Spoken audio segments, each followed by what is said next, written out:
हवा धीरे धीरे गांव की गलियों में बह रही थी।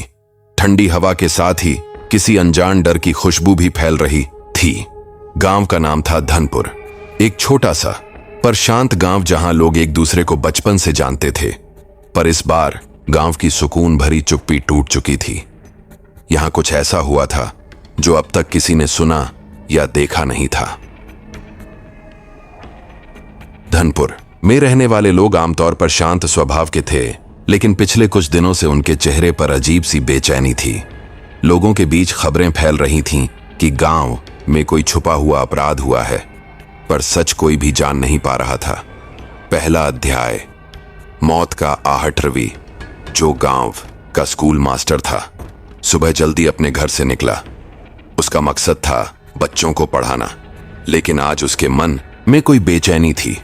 वह अपने स्कूल की ओर बढ़ रहा था कि अचानक उसने गांव के बाहर बने पुराने कुएं के पास कुछ अजीब देखा। कुएं के किनारे खून के लाल धब्बे थे जो जमीन पर फैले हुए थे। रवि के होश उड़ गए। उसने तुरंत गांव के चौकीदार को खबर दी। चौकीदार रामलाल और रवि कुएं की तरफ बढ़े। कुएं के अंदर से हल्की सी आवाज आ रही थी, मानो कोई मदद के लिए गुहार लगा रहा हो। दोनों ने तुरंत कुएं में झांक कर देखा तो वहां एक लड़की गिरी हुई थी, जिसकी हालत नाजुक थी। लड़की का नाम था स्नेहा, जो पिछले 2 दिनों से गांव में नहीं दिखी थी। दूसरा अध्याय। स्नेहा की कहानी। स्नेहा एक पढ़ी लिखी लड़की थी जो गांव के बाहर शहर में कॉलेज जाती थी। उसका परिवार धनवान नहीं था, पर वो खुद मेहनत करके पढ़ाई करती थी। स्नेहा के पिता खेती बाड़ी करते थे और माँ घर संभालती थी। स्नेहा के लौटने पर गांव में सब खुश थे, पर वह खुद परेशान लग रही थी। जब पुलिस ने उससे पूछताछ की तो उसने कहा कि उसे कोई पीछा कर रहा था। उसने नाम नहीं बताया, लेकिन उसकी आंखों में डर साफ झलक रहा था। गांव के कुछ लोग स्नेहा के इस व्यवहार को संदेह की नजर से देखने लगे। कुछ ने कहा कि शायद वह किसी गैर कानूनी काम में फंस गई है। तीसरा अध्याय। छुपा हुआ सच। रवि ने इस मामले को खुद समझने की ठानी। उसने स्नेहा के कॉलेज में जाकर पता किया कि हाल के दिनों में क्या हुआ। वहां उसने जाना कि स्नेहा के कुछ सहपाठी उससे जलते थे, क्योंकि वह हमेशा टॉप पर रहती थी। खासकर एक लड़का अर्जुन, जो हमेशा स्नेहा को नीचा दिखाने की कोशिश करता था। रवि ने अर्जुन से बात करने की कोशिश की, पर उसने कुछ भी बताने से इनकार कर दिया। फिर एक दिन रवि ने अर्जुन की बातों पर शक करते हुए उसका मोबाइल जब्त किया। मोबाइल में कुछ चैट मिली जो साफ बताती थीं कि अर्जुन और उसके दोस्तों ने स्नेहा को डराने धमकाने की कोशिश की थी। चौथा अध्याय। साजिश की गहराई। पुलिस ने मामले की जांच शुरू की, लेकिन सच्चाई धीरे धीरे गांव की गलियों में फैली। पता चला कि अर्जुन और उसके 3 दोस्त, जो गांव के अमीर परिवारों से थे, ने स्नेहा को बाहर निकालने की साजिश रची थी ताकि वे कॉलेज में अपनी छवि बना सकें। लेकिन इस मामले में सबसे चौंकाने वाली बात यह थी कि स्नेहा के अपने ही परिवार के एक सदस्य, उसके चाचा का नाम भी इस साजिश में शामिल था। चाचा को लालच था स्नेहा की पढ़ाई के कारण मिलने वाली छात्रवृत्ति की रकम पर। उसने अर्जुन और उसके दोस्तों के साथ मिलकर इस योजना को अंजाम दिया था। 5वां अध्याय। जब खामोशी टूटती है। जैसे जैसे मामला खुलता गया, गांव में सनसनी फैल गई।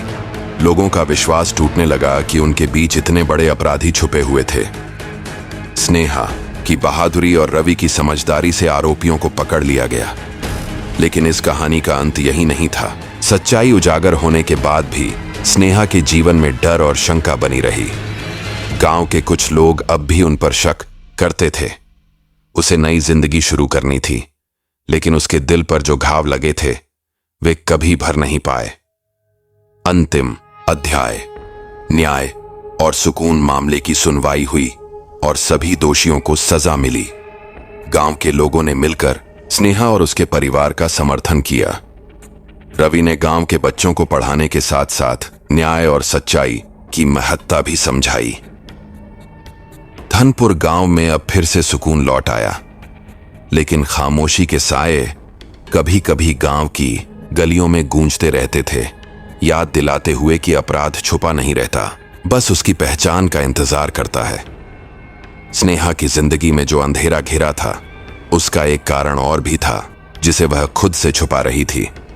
उसकी मां का अतीत कुछ ऐसा था जिसे जानकर गांव के कई लोग दंग रह गए थे। रवि जब स्नेहा के परिवार के पास गया तो उसने पाया कि स्नेहा की मां गीता कई साल पहले एक बड़े अपराध के आरोप में जेल गई थी। उस अपराध का जुर्म गीता ने कभी स्वीकार नहीं किया और वह हमेशा निर्दोष साबित होने की कोशिश करती रही। गीता के जेल जाने के बाद से स्नेहा ने अपने पिता के साथ अकेले बहुत संघर्ष किया था। यह बात सामने आने के बाद गांव में फिर से अटकलें लगने लगीं। कुछ लोगों का मानना था कि स्नेहा के ऊपर हो रहे हमलों के पीछे उसकी मां का अतीत था, जबकि कुछ ने इसे साजिश बताया। 7वां अध्याय, सच्चाई की परतें। रवि ने गीता के केस की पुरानी फाइलें निकाली। फाइलों में पाया कि गीता पर लगाया गया आरोप झूठा था। असली दोषी उसका ही एक करीबी रिश्तेदार था, जो अपने फायदे के लिए सारा सबूत बदल गया था। रवि ने गांव के बुजुर्गों से बात की जिन्होंने उस समय की घटना देखी थी। उन्होंने बताया कि गीता ने सच्चाई बताने की बहुत कोशिश की, लेकिन शक्तिशाली लोगों ने उसे चुप करा दिया। यह बात सुनकर रवि के मन में एक नई ठान बनी, स्नेहा और उसकी मां दोनों को न्याय दिलाना। 8वां अध्याय, नया मोड़। इस बीच अर्जुन और उसके साथियों की सजा कम हो गई, जिससे गांव में आक्रोश फैल गया। लोग मानने लगे कि पैसा और ताकत से अपराधी बच निकलते हैं। रवि ने इस अन्याय के खिलाफ आवाज उठाई। एक रात रवि को एक अज्ञात नंबर से कॉल आई। कॉल करने वाले ने कहा कि वह सच्चाई जानना चाहता है और उसे गीता के मामले के पीछे की साजिश के बारे में पूरी जानकारी देगा। रवि ने कॉल लेने का फैसला किया। 9वां अध्याय, खतरे की घंटी। रवि से मिलने वाला व्यक्ति एक दिन अचानक गायब हो गया। उसके मिलने वाले सुराग भी धुंधले पड़ने लगे। इस बीच रवि को भी धमकियां मिलने लगीं कि अगर उसने सच्चाई को उजागर किया तो उसे भी नुकसान होगा। पर रवि हार नहीं मानता। वह अपने दोस्तों और कुछ विश्वासपात्र पुलिसकर्मियों के साथ मिलकर इस मामले को सुलझाने में जुट जाता है। 10वां अध्याय, अंत की शुरुआत। रवि की मेहनत रंग लाने लगी। उसने गीता की बेगुनाही साबित करने के लिए नए सबूत जुटाए। एक नया साक्ष्य मिला जिसने पूरी कहानी ही पलट दी। यह सबूत साबित करता था कि गीता के ऊपर लगाया गया आरोप राजनीतिक साजिश थी। यह सब सामने आने पर गांव में हलचल मच गई। दोषियों को गिरफ्तार कर न्याय दिलाया गया। स्नेहा और उसकी मां के ऊपर लगे तमाम संदेह खत्म हो गए। रवि और उसके साथियों की मेहनत रंग लाई। कोर्ट ने गीता की बेगुनाही का फैसला सुनाया। दोषियों को कड़ी सजा मिली। स्नेहा और गीता को अब न्याय मिला, लेकिन गांव की सोच बदलना आसान नहीं था। कुछ लोग अभी भी पुरानी धारणाओं में बंधे थे। रवि ने तय किया कि वह शिक्षा और जागरूकता से लोगों के मन बदलेंगे। 12वां अध्याय, नया सवेरा। धीरे धीरे धनपुर गांव में बदलाव आने लगा। लोग समझने लगे कि न्याय हर किसी का हक है और किसी की भी जिंदगी में सच्चाई के बिना कोई उजाला नहीं हो सकता। स्नेहा ने कॉलेज में फिर से दाखिला लिया और रवि ने स्कूल में बच्चों को न्याय, ईमानदारी और साहस की कहानियां सुनानी शुरू कर दी। 13वां अध्याय, डर की परछाइयां। परंतु हर कहानी का अंत खुशियों से नहीं होता। गांव के कुछ पुराने जातीय और राजनीतिक विवादों ने फिर से साए डालने शुरू कर दिए। अर्जुन जैसे अपराधी अब भी बाहर थे और उन्हें जेल से जल्दी रिहा कर दिया गया। गांव में डर और खामोशी अब भी कहीं कहीं छुपी हुई थी। 14वां अध्याय, स्नेहा की लड़ाई। स्नेहा ने तय किया कि वह अपने अनुभवों से सीख लेकर खुद को मजबूत बनाएगी।